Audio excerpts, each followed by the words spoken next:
Chazak ou Baruch Rabotai. 8 Adar aujourd'hui. Et comme vous le savez très bien, notre paracha commence par la Ménorah, qui est devenue le signe du peuple juif. Mais dans la Ménorah, il fallait faire quoi? Mettre quoi? De l'huile. Quelle huile? Dans la Torah, c'est marqué Veikru elecha shemen zayit zach katit lamaor. L'huile d'olive comme il faut. Si la Ménorah, c'est le symbole du peuple juif, le monde entier a pris le symbole de l'olive, l'olivier, comme le signe de la paix. Nous, on a un message extraordinaire qui est caché dans cette montée, qui représente notre Ménorah, notre vie, comment avoir de la lumière dans des périodes dans la vie, et même pour le peuple d'Israël. Il y avait un grand rabbin, il s'appelait le Hatam Sofer, Rabbi Moshe Sofer, décédé il y a à peu près 180 ans en Slovaquie. Il était rabbin en Francfort, et lui, il amène une métaphore. Une fois, il y avait un concours entre le soleil et le vent. Qui est plus fort? Le vent, il a dit, moi, je suis capable de bouger des choses, casser des choses. Et il y avait justement un monsieur avec un petit blouson.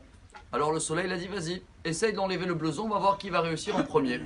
Alors le vent a mis toute la puissance, il a même le monsieur, il s'est envolé. Mais l'inverse, hein, plus il y avait du vent, plus il s'est protégé avec son manteau, son blouson. Comme il a vu qu'il n'a pas réussi, il a laissé au travail au soleil. Le soleil, tac, il a sorti la chaleur. Après 5-10 minutes, la personne commence à transpirer. Et hop, il a enlevé tout seul le blouson. Ce qui veut nous apprendre, le Hatam Sofer, c'est que le soleil, qui représente, on a parlé hier dans les 3 minutes, la réussite, quand tout va bien dans la parnassa, dans la santé, etc. Notre protection, l'huile d'olive, c'est quoi l'huile d'olive qui représente chez le peuple juif?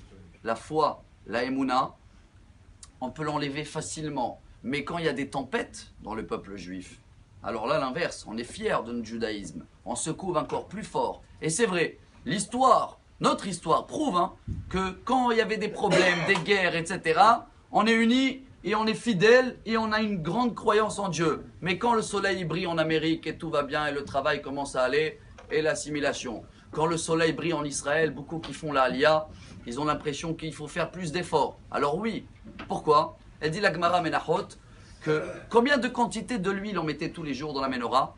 La même chose. Chetzilog. À quelle heure c'était l'allumage? Au coucher de soleil. Il faut que c'est allumé jusqu'au lendemain matin. Mais il y a des nuits très courtes et il y a des nuits très longues. L'hiver, c'est quoi? Des nuits longues. Qu'est-ce qu'on faisait alors? On mettait une mèche très fine. Mais dans les nuits très courtes d'été, qu'est-ce qu'on faisait? Une mèche épaisse. Alors oui, dans l'été, chers amis, chacun de nous, il y a des périodes dans la vie où c'est le soleil, tout va bien. Là, il faut mettre une mèche. C'est quoi une mèche? Une force beaucoup plus forte. Même si l'huile d'olive est pareille, la Torah, elle ne bouge pas. Mais nous, notre foi, on doit faire beaucoup plus d'efforts. Mais dans des périodes de l'hiver où c'est un peu noir, n'oubliez jamais que quand on voit dans l'œil, c'est pas avec le blanc qu'on voit, c'est dans le noir. Alors dans des périodes dures, là, la émouna, elle est plus forte, même une petite mèche suffit. Alors à nous de faire un effort pour éclairer le monde avec la Ménorah et amener la paix avec l'huile d'olive. Bonne journée. Aman Abi Elazar.